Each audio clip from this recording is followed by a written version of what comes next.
తీ డబుల్ తే. రే నీకంటే ఆటో వాళ్ళు బెటర్ కదరా. ఆహా, అయితే నువ్వు స్నూపీ గారికి ఇంజెక్షన్ చేయించుకొని రేపు పొద్దున ఇంటికి వచ్చి. రే వెయిటింగ్ ఛార్జెస్ కూడా ఇస్తాను రా, లోపలికి పదా. తల్లి నువ్వు లోపలికి వెళ్ళరా, నేను వస్తున్నా.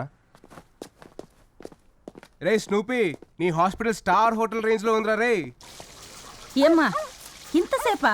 ఇంకా 10 కుక్కలకి స్నానం చేయించాలి, 6 పిల్లలకి హెయిర్ కట్ చేయాలి, 3 గుర్రాలకి పళ్ళు తోమించాలి. త్వరగా కానీ అమ్మా.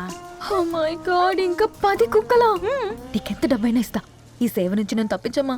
అమ్మో, ఇక్కడ లేడీ కానిస్టేబుల్ చాలా స్ట్రిక్ట్. కోర్టులో పనిష్మెంట్ ఇచ్చిన వాళ్ళందరూ ఇక్కడ ఉన్నారా లేదా, కరెక్ట్ గా పని చేస్తున్నారా లేదా అని చూస్తూ ఉంటుంది.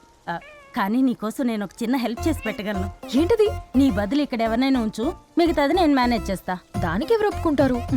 ఏంటమ్మా నువ్వు మరీను ఎంత అందం పెట్టుకుని అలా మాట్లాడతావేంటి? అయినా నీకొక్క బకరా కూడా దొరకడా?